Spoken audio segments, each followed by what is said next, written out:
Hey guys, welcome back to the man cave. I'm having a little bit of technical difficulty here. I think I may have it sorted out. Uh, we've got Jeff with us here. Jeff, can you hear me, Jeff? Yep. All right. Here also, we're gonna have a drink. We're gonna kick off with a Friday night drink like we always do. Uh, for those of you who are joining in, let me know where you're from and if you're having a drink with us, let us know what you're having. I'm going to kick off with a Jack Daniels. And Tanya, we're getting the basketball game audio feed through your system somehow or another. Let me mute her mic for a minute. All the Tar Heel fans out there, and especially Coach Davis, are super excited to have these transfers in. Let's see. There we go. We got it.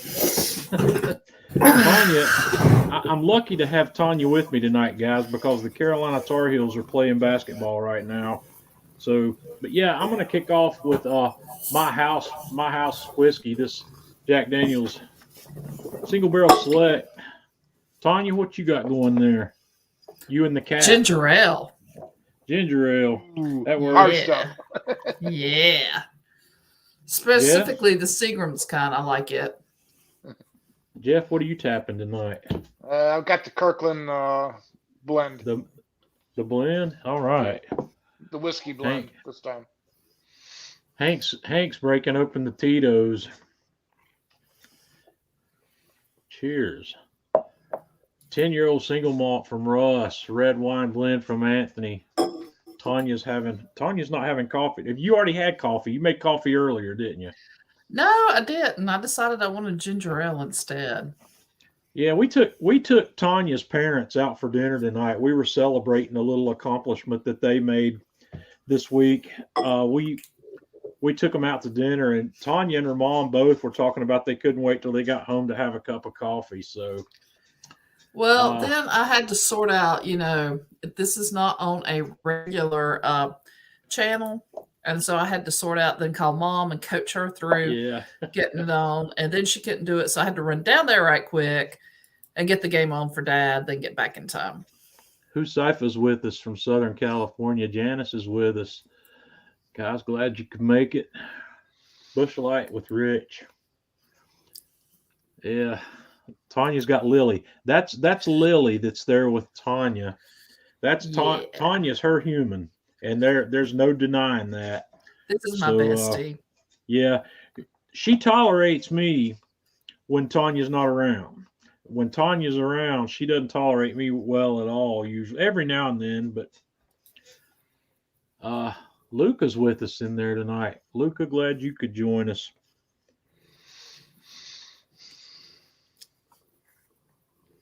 Oh. I so look forward to Friday nights. It's my bourbon or whiskey night. Me too, Janice. All right. Devin Thomas in Fletcher, North Carolina. I've lived in North Carolina all my life, and I'm scratching my head. I don't know geographically where Fletcher is. That's up not too far from where I work at.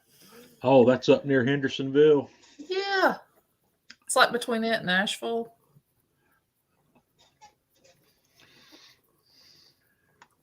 Tanya, you want to take care of that one? On it.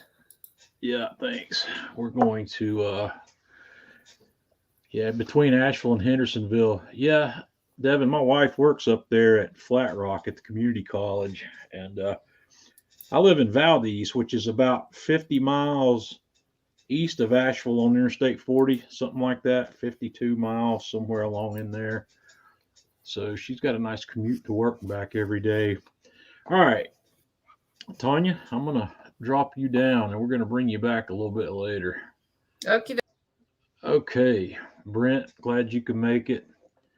And Janice asked what the topic was tonight. We're gonna talk a little bit about the dry aging videos I punched out this week. I punched out 2 of them, and you can thank Huzaifa for this. He's with us tonight. He's the reason I jumped back down this rabbit hole with dry aging. I love dry aged beef.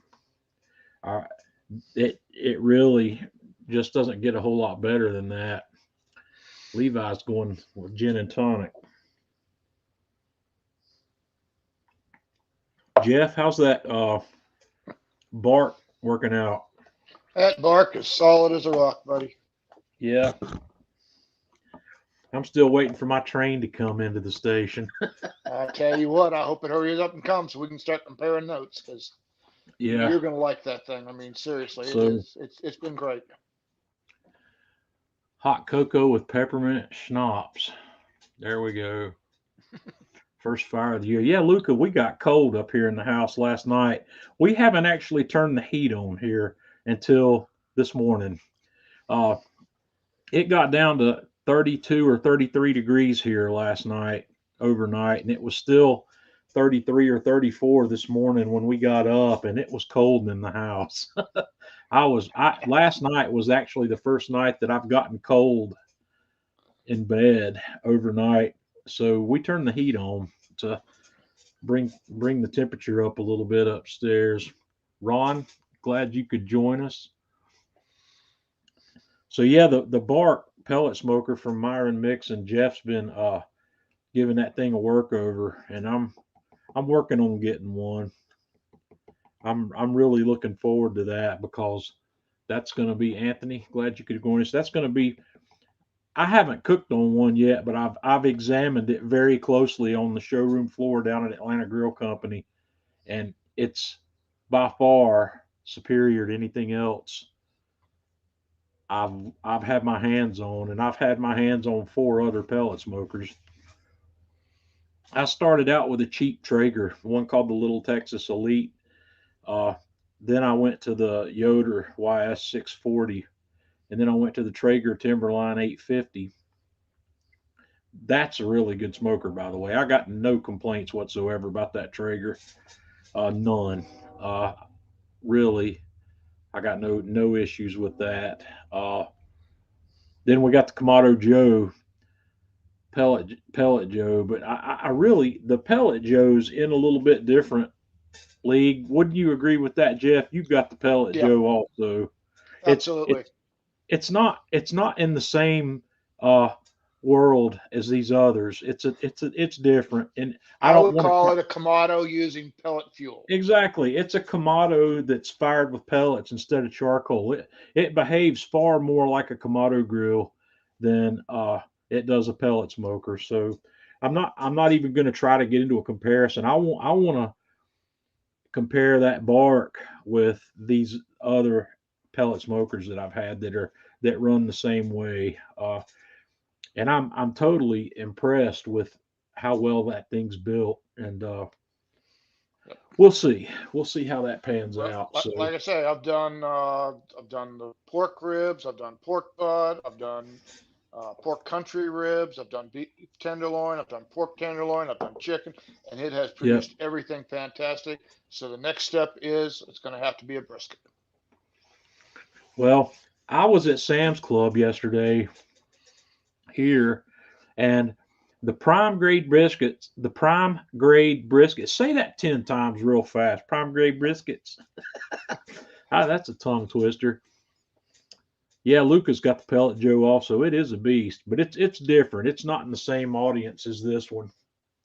So the prime grade brisket was down to $5.48 a pound. It's come down 50 cents a pound, which is not huge.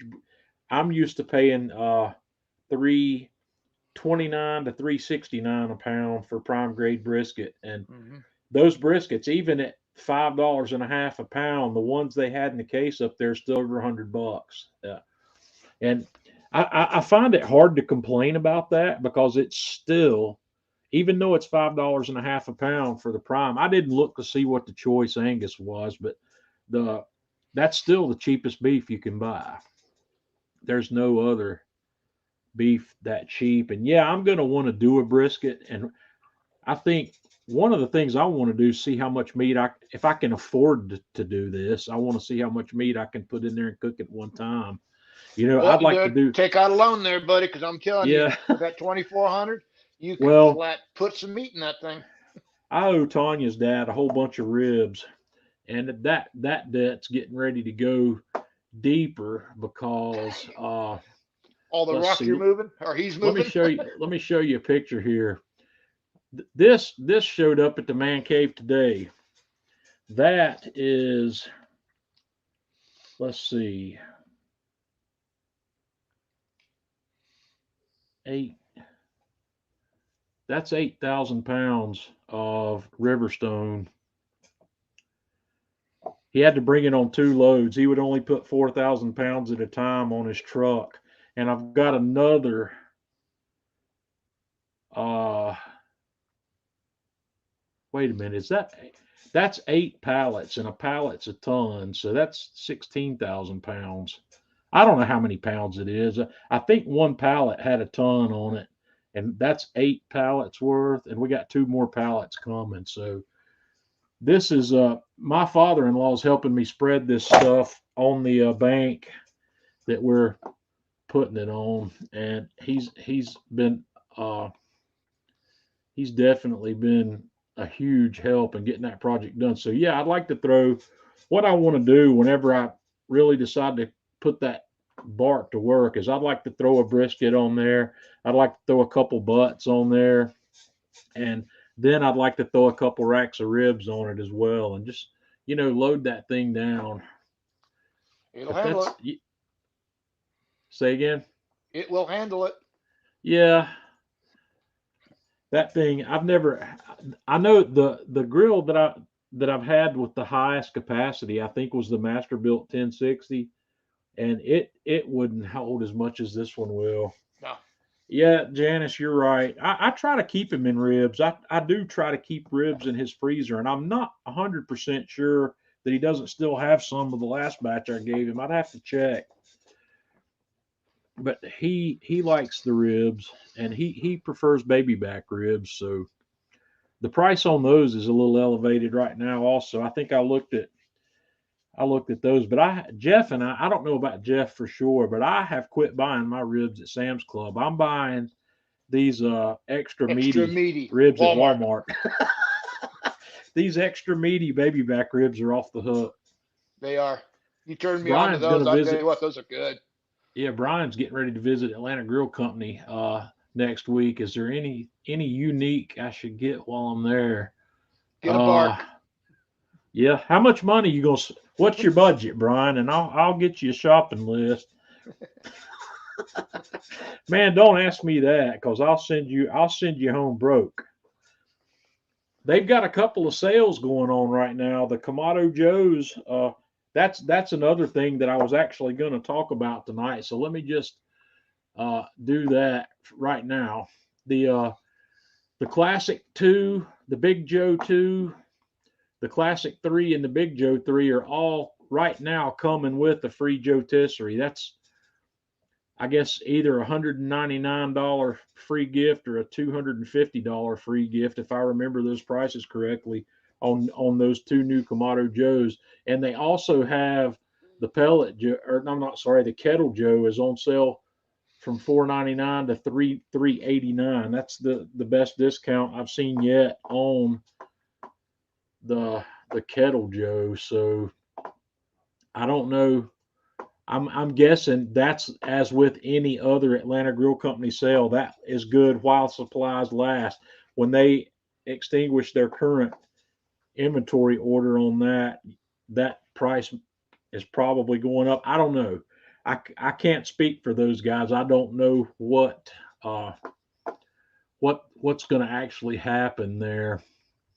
Let's see. BC France says he had the Memphis pellet. The Memphis is another excellent pellet grill. So is the Mac. The Bark is in that league. The Mac has some programming that I think is superior to anything the Bark has. But Jeff will tell you. Jeff, who's the last person you know that's going to grab an app to run a grill?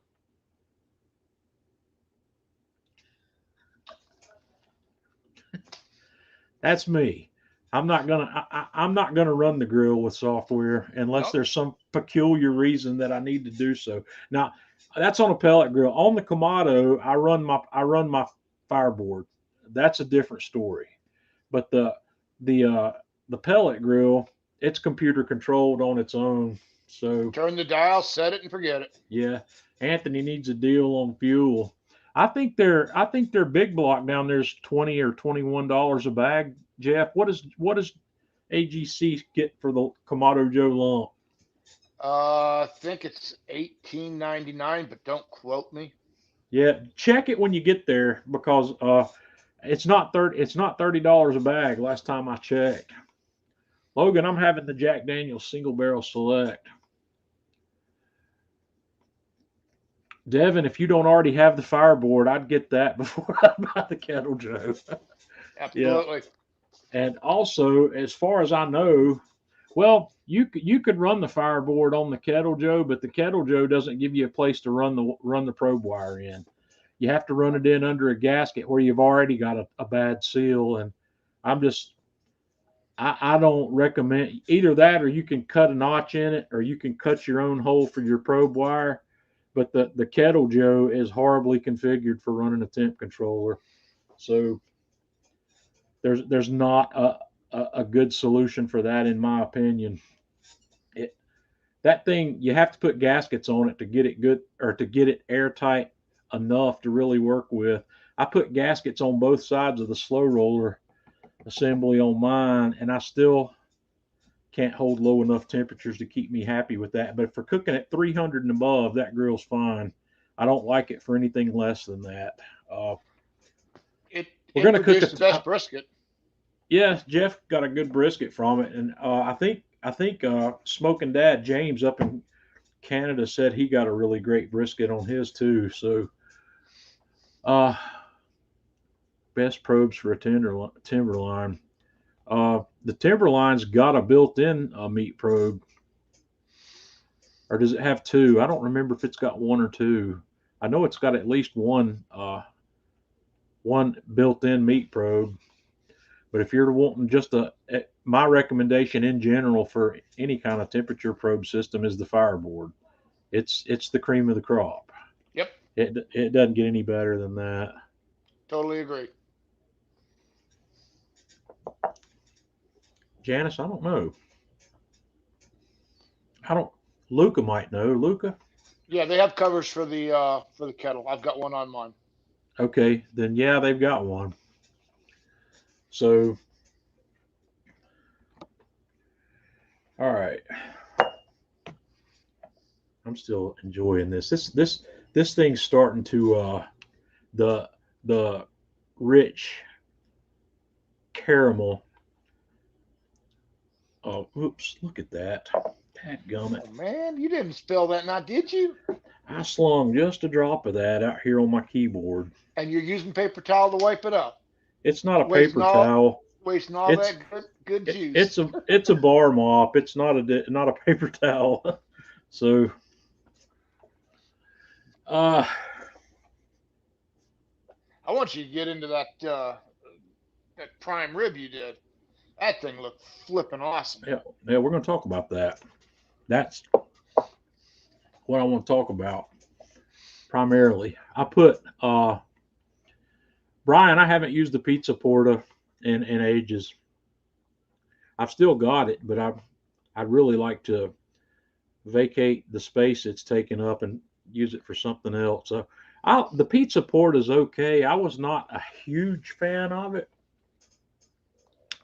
but it worked. I didn't have any complaints about it. The only problem I've got with the Pizza Porta is it's harder to manage the stone temp on the Pizza Porta because you've only got the single stone, and it can get hotter than you want it to get if you're not really paying close attention to it. This Saturday morning, Alan, let me give you this is a philosophy from the part of the United States I live in, and it's a good philosophy. You need to learn this. You can't drink all day if you don't start in the morning. Jeff, am I right? Absolutely. And just remember, it's 5 o'clock somewhere. Yeah, you can't drink all day if you don't start in the morning. So, yeah, I'm kind of with you. this beer before noon thing's an issue with me. I don't ever drink anything before noon. I don't know why. Probably just because I don't drink that much to begin with. Keto, my keto program, I'm 10 days into my keto program, so there will be no beer on keto. Logan, my wish list at Atlanta Grill Company, I don't even know, because I hate to admit this, but I have most of the things I want. The stuff that Atlanta Grill Company's got that I want are more of dream list items than wish list items. They're expensive things, like this Bark pellet grill. I'd really probably give a firstborn child, if I had one, to get that Mixon gravity fed, that small Myron Mixon gravity feed that's sitting in there. You know what I'm talking about, Jeff. Yep. Well, what are you going to settle for? The 1,700 or the 2,400? I'm telling you, 2,400 is nice for the price. They're the 2,400. I'm going to get the same one you got. Good. I tell you, I am serious. I am so happy with that grill. Yeah. I shouldn't call it a grill. It's a smoker, and it just produces. Yep. Scott's, that's no lie, Scott. I looked up the whiskeys in the Carb Manager app that I'm using, and these things are some sort of magic. They have no calories. Or no, I'm sorry, they have calories. No carbs. No carbs. But they also have no protein, and they have no fat. So it's a real mystery at where this 200 and some calories that's in this glass comes from. So I guess alcohol sugars are something different. Anthony, I'm going to do that at some point. I will. I'll do a walk around video with my new 360-degree camera out there. I'm in the process of moving some stuff around. It's not very pretty out there right now. If it was, I would do it sooner, but I've got a couple of space issues that I'm trying to work out. I'm going to be moving another grill off of my deck, and I'm going to be getting rid of the cart that the Kamado Joe's on just to free up space. I purchased a new 24 by 36 stainless steel work table to use out there that I can move around. So anyway, yeah, we're going to talk about dry aged. I'm probably going to wrap up my dry age discussion pretty much tonight. Last week I showed you the pictures I made of the whole ribeye and the breakdown of it. Well, I published the video of that on Thursday on Atlanta Grill Company's website, or their Facebook page and their YouTube channel. So if you want to see that, go look there. And today I published the prime rib. I took a center section out of that whole ribeye that I dry aged, and here it is. This is about roughly 4 3/4 pound. The center section from that whole ribeye. And I made a few pictures as I was going yesterday, and that's what I'm going to look at here tonight. This video is live also, so you can see this whole process. But this pellicle, I shaved most of that off of there, and surprisingly enough, I only lost somewhere between 3 and 4 ounces. I don't shave that deep to where I've got all red left. I just shaved the hard stuff off the outside. So I seasoned this guy up nicely with my AP Mojo, and I learned a little bit of lesson in this process. Like I said, guys, I've never cooked a dry aged ribeye or prime rib before, so this was a learning experience for me, and I did learn some things. And if I do this again, I'm going to do some things differently, and we'll talk about that after we get through here. But what I wanted to do was the same thing I always do, which is a dry brine. I wanted to salt and season it and put it on the rack here in the refrigerator and let it ride overnight, which is what I did. It ended up being about 24 hours. And here, I did a 2-stage cook process on this. This is a picture just as I was putting it on. I fired up both of my Classic Joes, and I did my Classic 2, I had that, which is what you see here. I had it running somewhere between 500 550 degrees. And I put this on there just as you see it for 15 minutes to get some searing started on the outside of this roast. And this is what it looked like at the end of that 15-minute period. So I pulled it off, and then we stuck it on my Classic 3 that I'm running with the fireboard at 250 degrees. And 250 is where I normally cook my prime ribs. That's the temperature I like, and that's where I tend to get my best results. And normally it takes a typical prime rib somewhere between 2 and 2.5 hours to finish at that temperature, unless it's a really oversized piece. These things you have to keep in mind. They don't really get that much bigger this around. They get longer, but a longer one doesn't take much longer, if any, to cook than a short one does, because the thickness is still the same.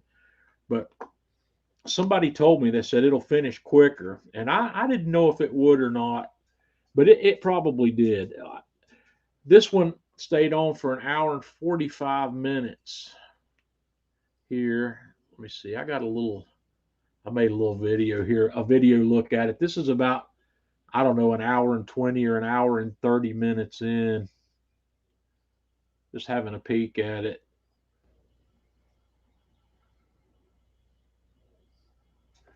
You know, I wish you could have smelled this, because that's something that really was amazing. And this is what it looked like when I finished it, right at about the 1 hour and 45 minute mark. So I wrapped this guy up in foil and let it rest for 15 minutes or so. I probably could have let it rest a little longer, but then I got it out on my cutting board and I did the honors here. And I don't know if you can tell by looking at that picture, but if you look in the videos, you can see that this thing's insanely moist. It's prime rib at a level that I haven't experienced it before. And I'm drooling looking at it. just look at this thing. I don't really know how to describe. I've eaten lots of dry aged ribeye steak and dry aged strips, but I've never done this before. And you know, Russ, this was a lunch item for me. Tanya wasn't even here, so I don't know what Tanya ate for lunch that day. Scott, this whole ribeye came from Sam's Club. It was a 17.5 pounder. It was a rather large one. So, but this was off the hook. Be sure and watch the video, because in the video I'll let you watch me slice it open and pull it apart, and you can see the juice glistening off that thing when I pulled it apart. It's crazy. That is visible in the video. And Anthony's asking, what was the reason for the method of transferring meat from the cryovac to the dry age bag? Anthony, it's a recommended method to try to not get any, or to minimize any contaminants that might get into the dry age bag. If you notice in that video, I took some of my sanitizing wipes and I wiped down the outside of the cryovac before I started. So if there's anything on that, you can minimize it. I'll be sure and let that dry. I don't know if I mentioned that in the video or not, but it's just a clean transfer method. It's kind of like having a clean hand and a dirty hand, where you've got one hand gloved and one hand not. You know, you keep them separated. So you could probably get away with not doing that. It's the recommended method by Umai, if you look at all the stuff on their website. And Huzaifa is asking, why not a direct fire sear?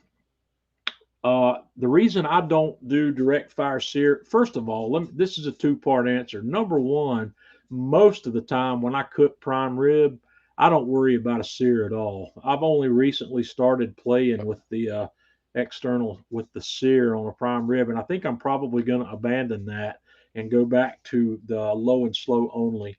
I don't think I need a sear or any char on the outside of my prime rib. Uh, the uh, the direct fire.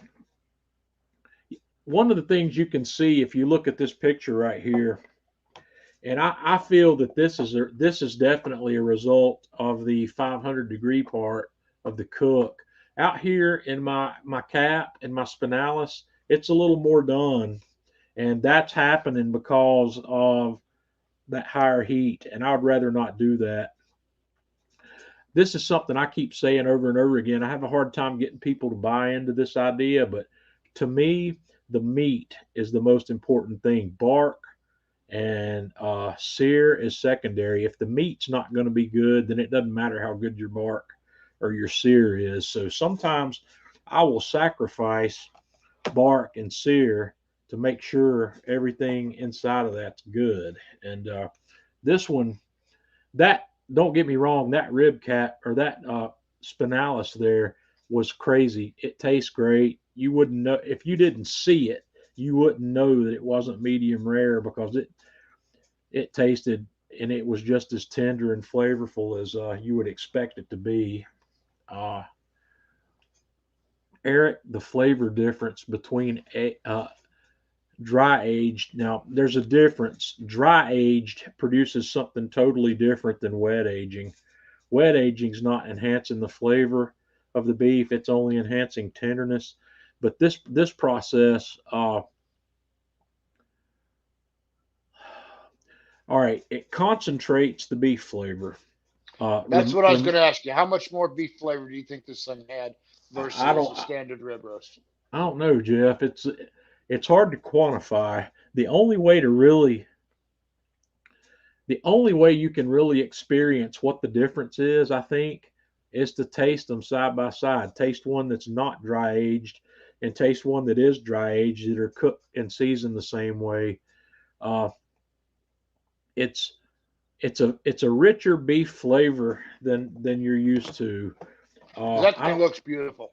It looks absolutely beautiful. See, now it doesn't look any different than a regular prime rib roast. You can't tell by looking at this that this is dry aged. In some cases you can. Actually, you can in this one. If you look at the outside of this fat on the outside of the meat has a more yellowish tint to it. You don't see that on meat that hasn't dry aged. So, Anthony, I haven't done the steak video yet. I will be doing that sometime soon. And for that one, I may do a reverse sear. And in fact, I probably will because I'm going to get that one steak that I've got that's 2 inches thick. That's probably the one I'll use when we do this video. And I'm going to slow cook it. And I want to sear it on the Auto Wild broiler. That'll be a good opportunity for me to bring that into another video. That's where that thing is going to shine. Yeah, I think you're right. And I missed a question that Janice Stevens said.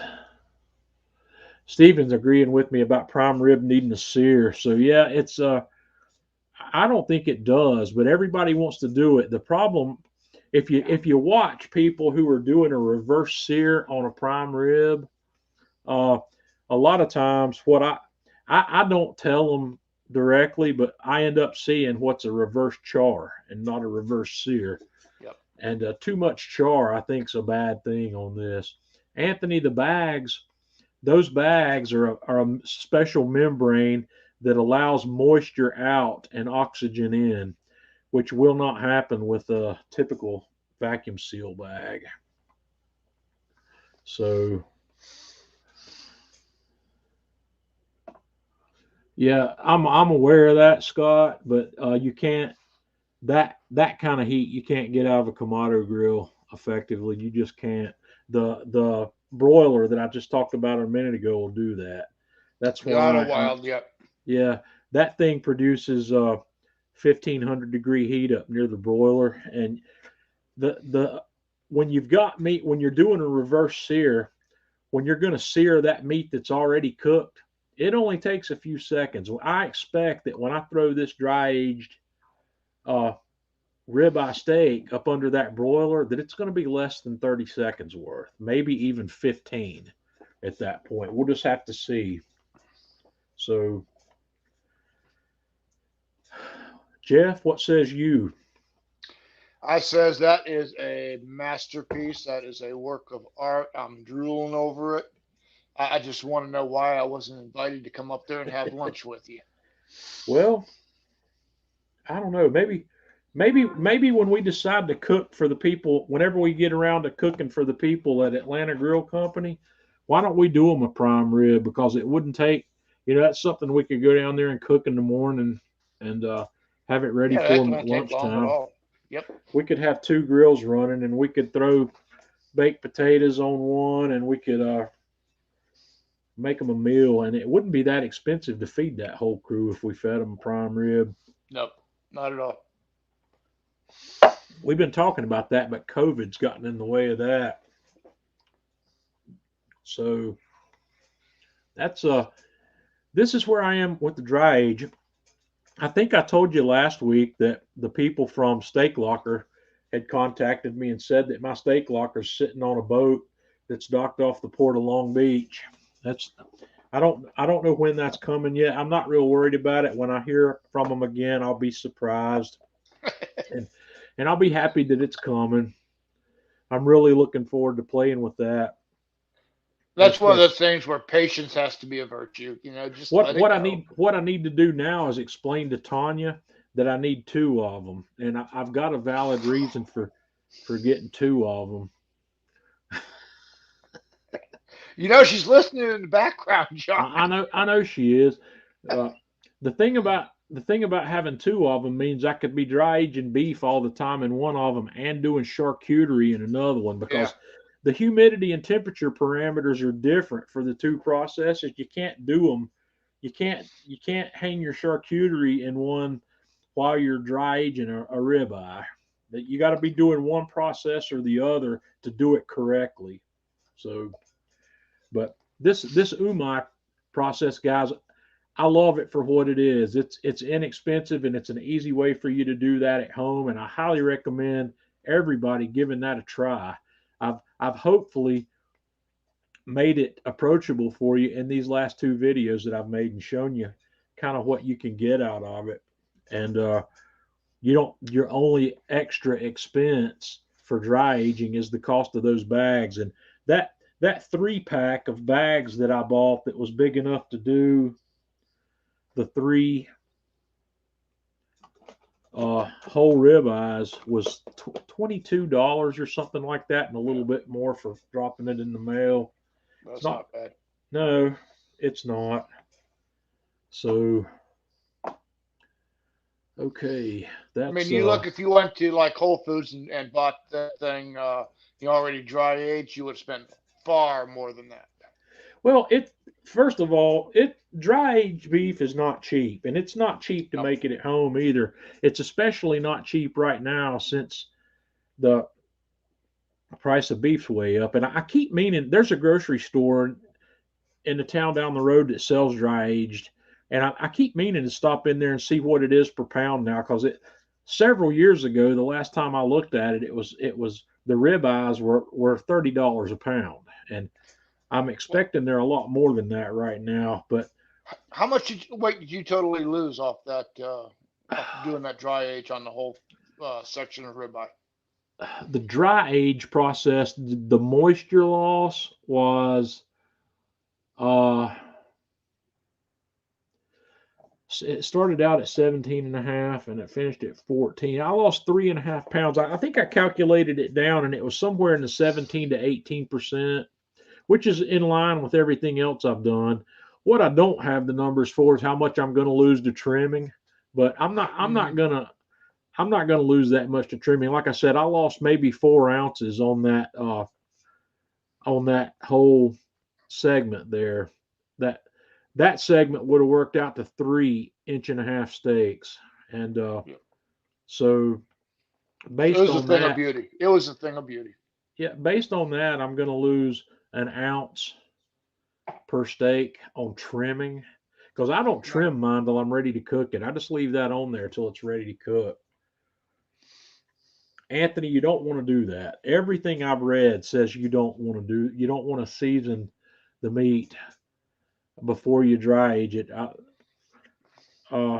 Somebody mentioned that earlier that they had done that, and I got to scratching my head. I said, why would you do that?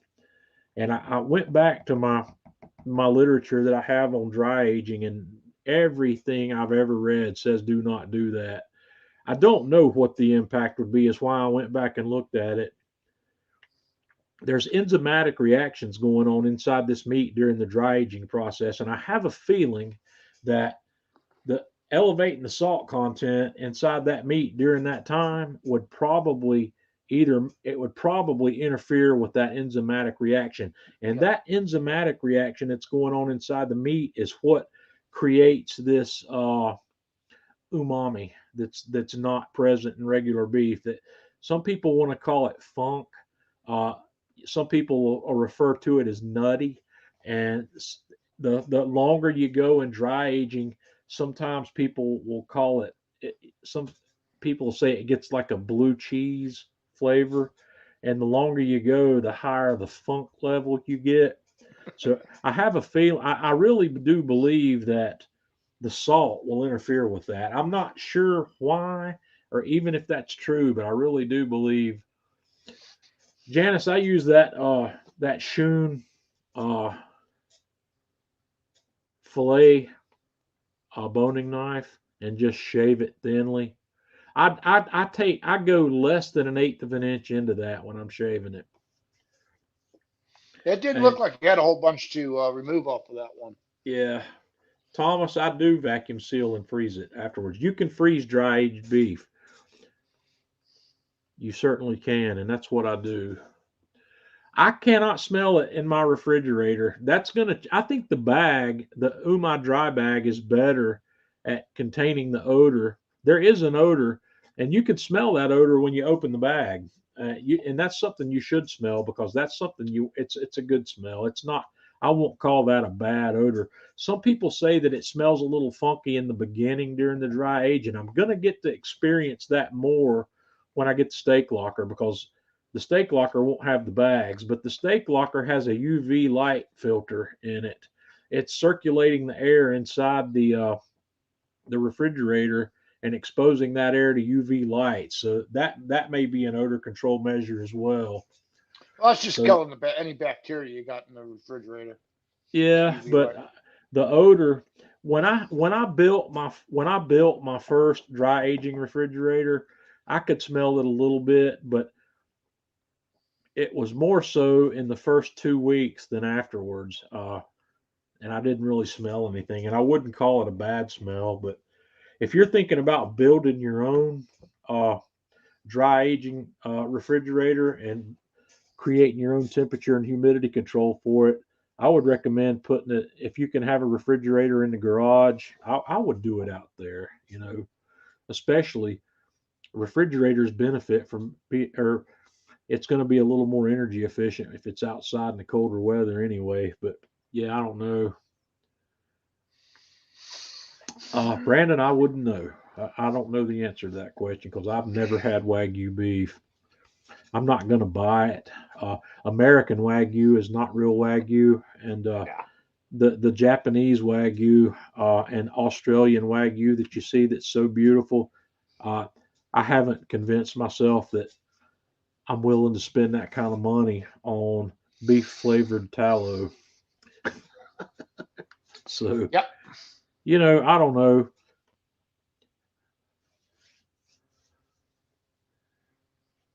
Yeah. I don't have a garage refrigerator. I've got. You got the man cave.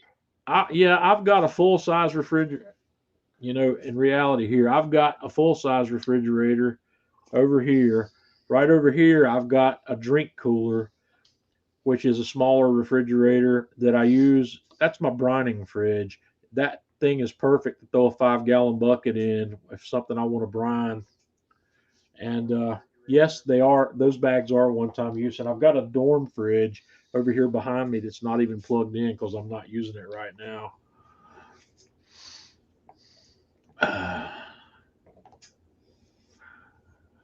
So John, did you eat that old prime rib yourself, or did you share it with no, me?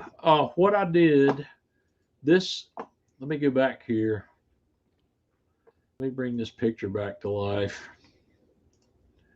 This piece right here is I cut this thing into 4 pieces, and this piece that you see right here is one of the center cuts, and I cut it fairly thin. So I trimmed this bit of fat off this right end, and that segment right there was about 9 ounces, 10 ounces maybe, and that's what I ate for lunch on Wednesday. So Fit right in with your keto diet. I did not eat the whole thing. I'm keeping the other centerpiece, which I will eat later, and the 2 edge pieces are going to my mom. And I went to visit my mom today, and I actually forgot to take them with me, but I'll take those down to mom because she'll love that. And actually, I haven't seen her on the program here in a while. Yeah, I need to get on her about that. I probably should have cut them in half because those 2 end pieces are more than my mom will eat in one sitting, and I may break those down, cut them in half, and bag them back up and take them to her. And she'll get 4 meals out of that. But the Huzaifa's bringing up the next question because I was just getting ready to say my mom reheats this stuff via sous vide. I bought my mom a sous vide circulator. If I was going to reheat a frozen piece of this ribeye, I would preheat my sous vide bath to 130 degrees, and I would throw that in there for an hour to an hour and 15 minutes. Speaking of that, John, Costco has the Anova sous vide with the container right now. Yeah. So if anybody's interested, that's a good price. Yeah, if you got a Costco and if you're looking to get into sous vide with excellent equipment and a good price, that's a good way to get into it. Anthony, that's the only one I've done so far. I did the chicken rub, and I did that sweet and tangy barbecue sauce. That sweet and tangy barbecue sauce wasn't good that I made. Jeff made it, and we need to tweak that recipe out a little bit. It's big time. Yeah, it's what the way the recipe is written in the book and the picture that's in the book don't match. Jiving. Yeah, so opposite ends of the spectrum. Yeah, we need to work that one out a little bit. Myron's taste for sweetness is way different than mine. I think Myron, you know how people are known as chili heads, and they can eat ghost peppers right off the vine and it not bother them. Well, I think Myron's a sugar head. Myron, something that's sweet enough for Myron is a sugar overload for me. And I'm going to have to. I will tell you that white chili smoked chicken, that was off the hook. That was good. We didn't do My wife liked that one. We modified Myron's technique there a little bit. That simmering on the Kamado and some smoke. Right, 2.5 hours on the Kamado was good. Yeah. So yeah, I was real happy with that, and I'm going to make that again, and I'm probably going to make 2 or 3 times as much next time I do it. I'll do it. My wife really enjoyed that. She thought that was great.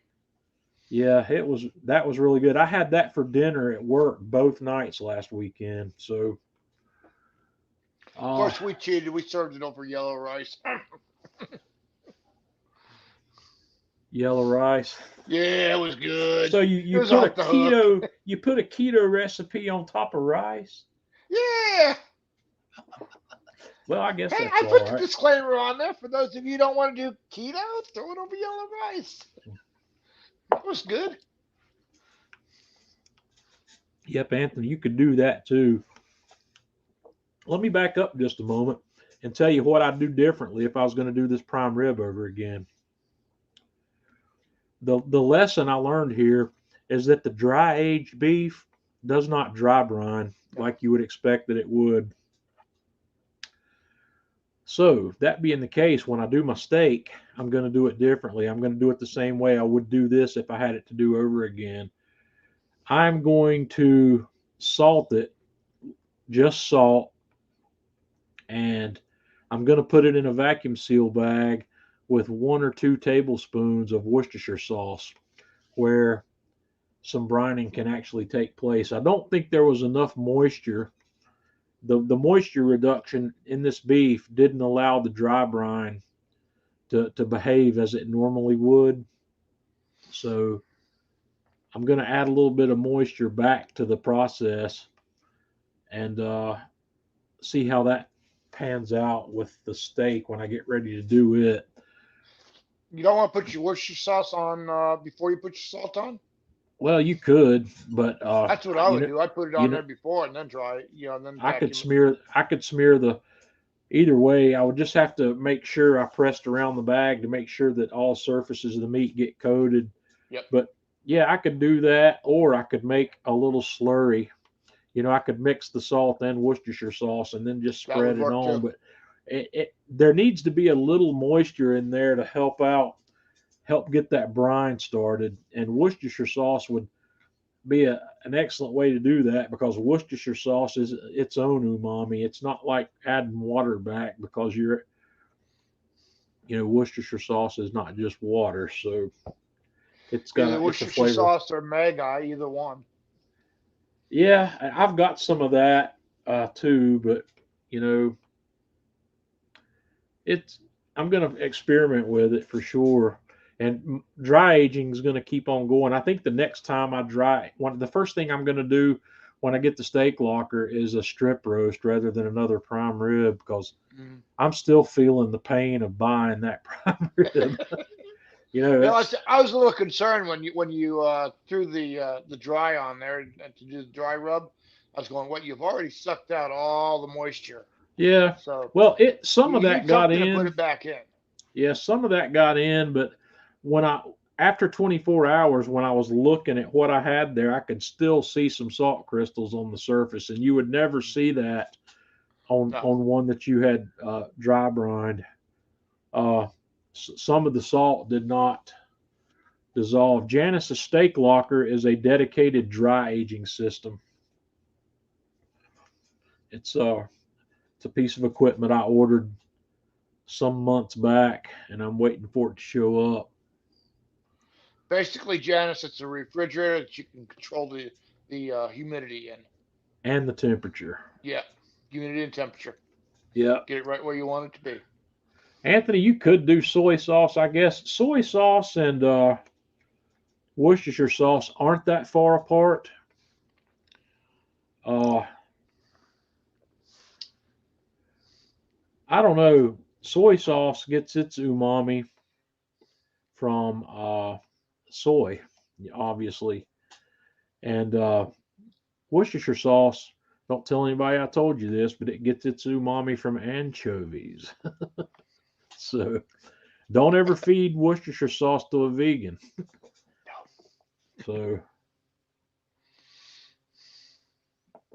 I guess you could call it that. This thing will allow me to Yeah. Why not? The temperature controls on this thing allow me to control the temperature anywhere between, I think, 30 degrees Fahrenheit and maybe as high as 60 or 65. And the humidity, I don't know what the extremes on the humidity range are. The humidity range is not that different between dry aging and charcuterie. It's only 10 or 20% difference one way or the other. So, Now, when you go to charcuterie, John, you going to make your own stuff, to put in there, or are you going to just get stuff and put it in there? There's 2 charcuterie projects that I want to work on when I get ready to play with charcuterie on that. One is pepperoni. The other is summer sausage. Bingo. And yeah, those 2 things I want to do. I want to try it. Brandon, the steak locker that I bought is let me bring it up here. I don't remember what the model number is. They make 3 models, and mine's the middle one.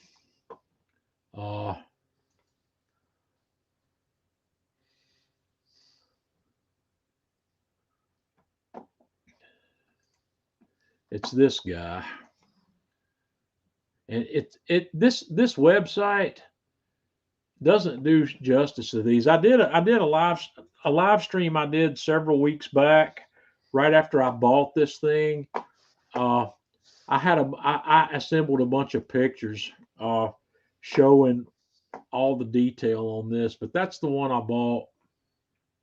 It's the middle model of the 3 they make. They've got one that's a little smaller, taller. Here you go. Here you can kind of see the 3 together. Chef Eric has one of these over here, and I've never seen him do much with it. So I need to ask him about that, and maybe I can get some tips from him, because one of the things he kept talking about was dry aging fish. I've never heard of that, but I'd like to pick his brain on it. So maybe I think Eric's cooking. Eric's out in Texas this week, and I think when he gets home, maybe I'll give him a call. Yeah, hopefully our buddy Gerald is visiting him. You think is Eric out in the Dallas area? Supposed to be out someplace in that area, because I told Eric, yeah, if you need a sous chef, give me a call. And Gerald says, well, I'm closer. I said, go for it. Yeah, Logan, I'll see if I can come up with something else to do on the walk.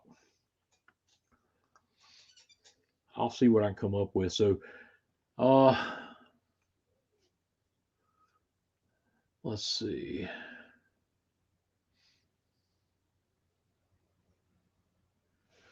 Thomas Jackson here says, my steak ager. Okay, yeah, steak ager. I'm bringing that comment back up. I have a steak ager from way back. The guy that first developed this thing lives up near Boone, North Carolina, and I got a hold of him way back when, long time ago, when he first started this product, and I still have it in my basement back here. He has a lock. It's not really a locker. It's a plastic casing with a door on it that you put your meat in, and you set this thing inside your refrigerator, but it still controls the humidity inside the box, so you can dry age without a bag. The problem with that one is that it's not big enough to put a whole ribeye in. You got to cut it in half, or you got to cut it down to make it fit. And that one, I know they've developed some newer stuff, but I looked at that before I bought this one. They've got some newer models, but in reality, by the time on those things, by the time I get, they're like Big Green Egg. You have to buy all the pieces separately. And by the time I was going to get everything I wanted, I wasn't going to be that far off of this one. And this is one I've been looking at for a long time. This one's been around since before the steak agers came around. So why did I go with the shorter and not the taller?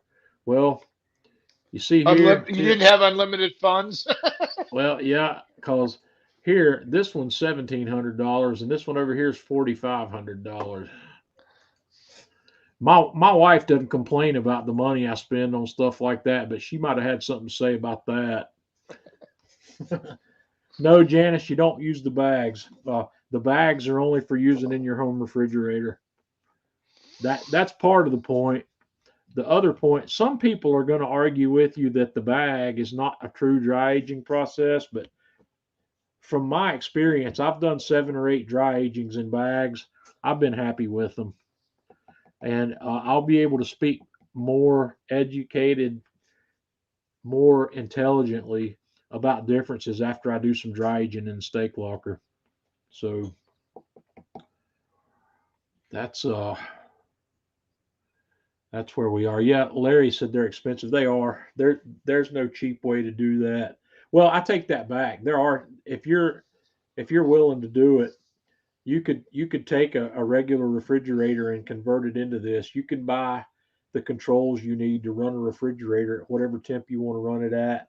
And you could put a humidifier inside that refrigerator, and you can get another controller to turn it on and off to keep the humidity in whatever range you want to do it. And if you want to piece something together like that, you can do it, and you can come out a lot cheaper than that. But me, Jeff knows how bad I am at putting stuff together. No. I'm horrible, and I'm more. It costs me a lot more money to be this way, but if you see on my Man Cave Meals post, sometimes when I'm posting about something, I'll put hashtag really right stuff. This steak locker's a really right stuff hashtag. It's not. You're not saying you're mechanically inclined or no. mechanically deficit. I have a mechanical deficit. I do. Commercial sized agers, Chris. Chris, in your business, this big steak locker would probably suit you. The large one that they have. There is a commercial. Chris, I'll find that one and send you an email, because when I was doing some work on research on this, there's another one out there somewhere that's larger, and I believe it is commercial. So yeah, Chris, you're the kind of guy that you should be doing this, because your customer would buy this just like they'd buy the deli meats. Guys, Chris runs Louis Deli out in it's just on the outskirts of Memphis, Tennessee, and they sell sausage and deli meats and all kinds of stuff like that. And Chris, I'll find that link and I'll shoot you a message, because there is one that I believe you could probably call it a commercial grade. And I don't know if that big steak locker would be NSF rated or not. I didn't look to see if these things had NSF ratings, and I know you'd need that. So that's a good question. Jeff, Anthony wants to know where you live. Orlando, Florida. Home of Mickey Rat. in the permanent warm weather. God, I tell you what, we've had 16 hours of rain here right now, John, and it's still raining. It will be raining until tomorrow morning. I wonder if that means it's coming my way. Scott, there would be no reason. Across Florida. Scott, I wouldn't dry brine a tri-tip longer than about 12 hours. Yeah. The smaller pieces of meat can't go quite as long. And that prime rib I did for 24, but I don't think I'd take a tri-tip that long.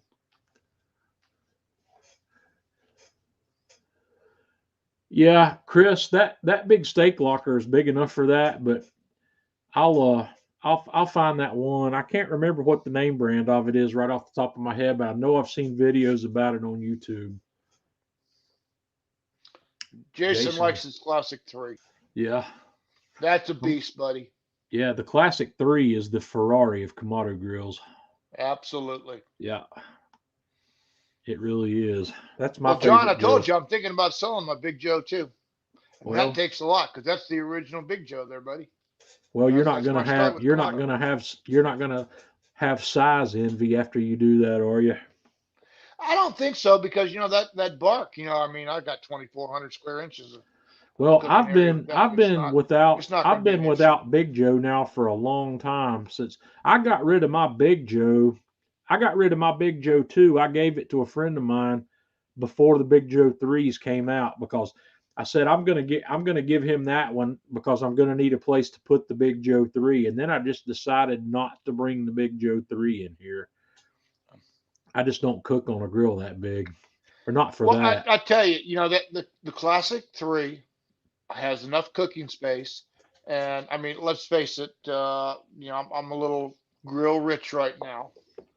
I can afford to get rid of the Big Joe, and I don't think it's going to hamper me at all. Yeah, I like cooking on the Classic. I've watched Chef Eric do it so many times, and Chef Eric's put more meat on a Classic than most people would put on 2 Big Joes. And absolutely, I mean, he stacks that you know, stuff on there. you've been down there at Atlanta Grill Company when he's got the thing stuffed so full that the meat that the thermometer's jabbing into the meat. Yep. And it could. He told me one thing that made me really rethink everything I know about using these grills. He says the heat will find the meat. It doesn't matter if meat's touching or if it's overlapped. It will cook. And I've gotten to the point, you know, where I can stack ribs, you know, and where there's air between them. I don't mind if butts are touching, you know, when I could put if I could probably put 4 butts on a classic as long as I could still close the lid if they weren't hanging over the edge. I think you get 5 on the classic, 4 on the grate, and 1 in the center coming up, and you still have room. So I say, if I get rid of the Big Joe, I don't think I'm going to be hurting at all. people have a lot of misconception about how much grill space they really need. Now Stephen Hickey's the one that likes to argue this with me, and I can't argue with Stephen because Stephen's doing more on the grill than most people. Stephen will cook everything he's having for dinner on the grill, but most people aren't doing that. Some people are, but if Stephen's cooking proteins for multiple people and wants to cook his sides on the grill at the same time, having that much grill space is good. But I will admit, I've had the Big Joe and the classic and the pellet Joe all fired up at the same time. Yeah. Cooking. Well, I don't mind having multiple grills fired up, and like having in my opinion, two classics is a sweet spot. It really is. I totally agree with you. You know, if I had to do all over again, I'd probably have 2 classic 3s sitting there, and Big Joe wouldn't even be an issue. You've basically got that set up now. You've basically got that with the pellet Joe and the classic 3. You've got that kind of space configuration. So. And then that bark just lends itself nicely, you know, right in there. The bark is a horse. That's like a Clydesdale. I tell you what, I can't for you to get the bark. It has not produced a single meal that has not been good. And I mean, right. As Myron will tell you, you know, I can cook on anything and I can cook it right. And there's a lot of truth to that. You know, that grill just makes everything easy. Yeah, it does. So, well, I think I want to start to wrap things up here. I don't want to go incredibly long like I've been doing. I was gonna have. I didn't tell you everybody this, but I had Greg Mervich from Ballistic Barbecue lined up to be on with me tonight, and at the last minute, Greg had a personal emergency that he had to deal with. I got an email from him this morning that he wasn't going to be able to come on, but we will get Greg back. Greg, he's, like I said, he just had a personal emergency that had to be dealt with. So we'll get him back on and talk about his Sauces and Rubs book. And I'll introduce you to Greg if you don't know him. But in the meantime, if you want to get to know who Greg is, look up Ballistic Barbecue on YouTube. Greg's incredible. Yeah, he was one of my inspirations when I first got into this. He was one of the first YouTube channels I came across when I started looking for other YouTubers who were doing the kind of things I was wanting to do on YouTube. Greg was there, and Greg's grown tremendously. He's got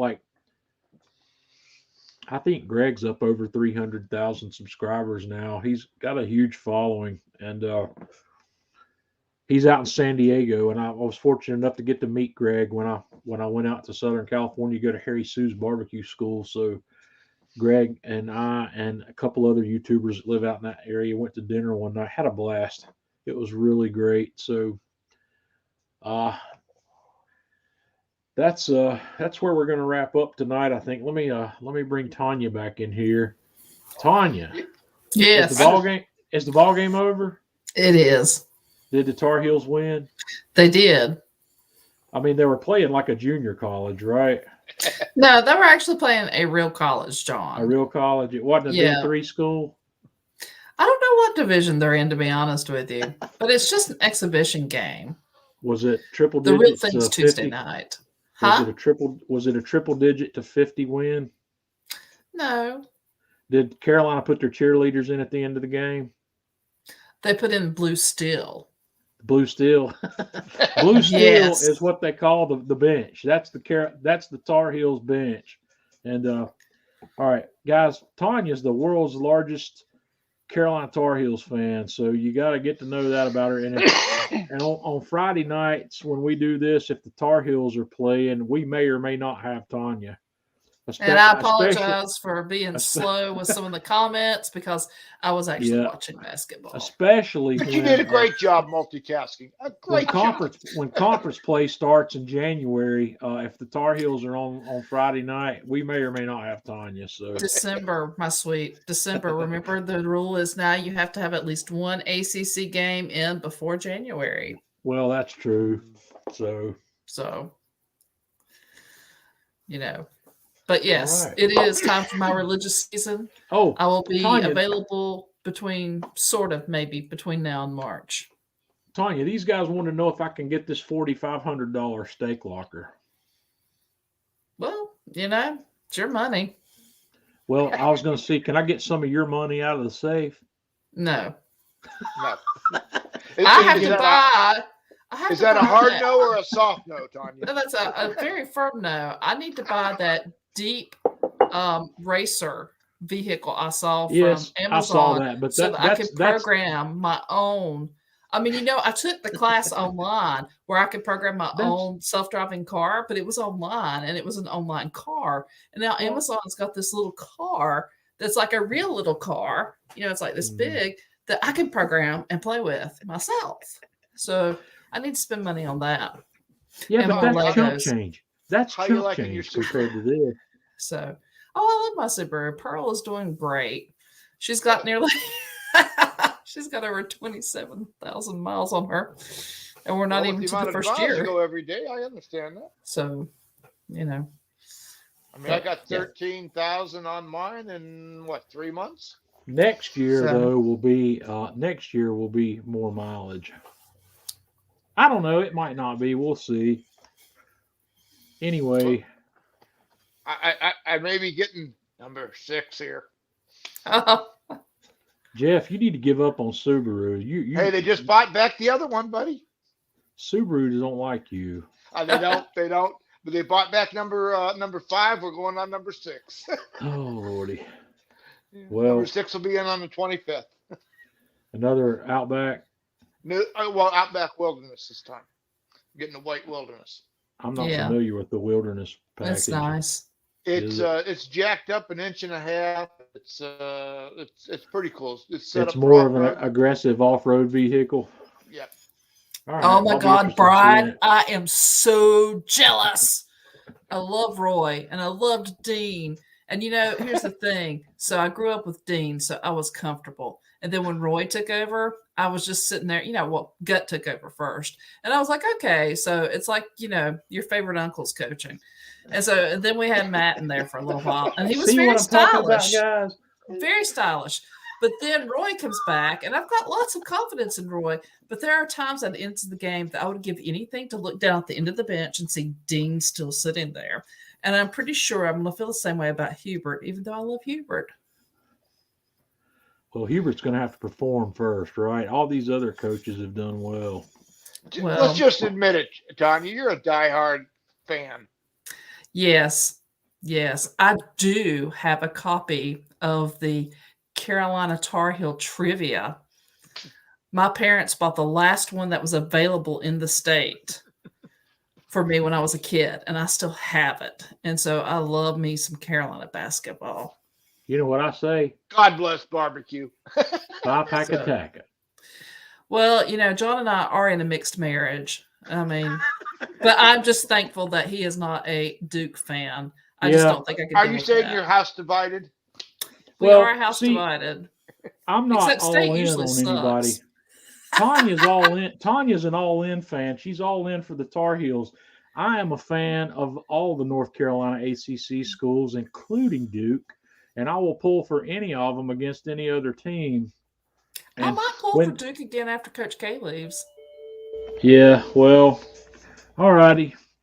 Guys, we got to shut down. I promised I wasn't going to. Here we are. I'm running long again. So we'll be back next week. I'm not sure. I don't think we're going to have Greg with us next week. But Gary White from Atlanta Grill Company did say he would come on with me at some point. So maybe I will maybe I'll invite Gary and see if we can get Gary on.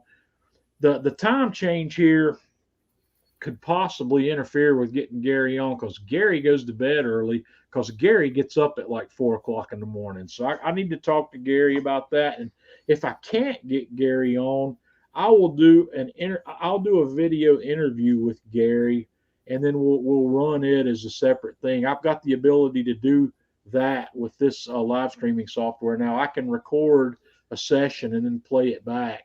So See if you can get them pinned down for December. I really want to have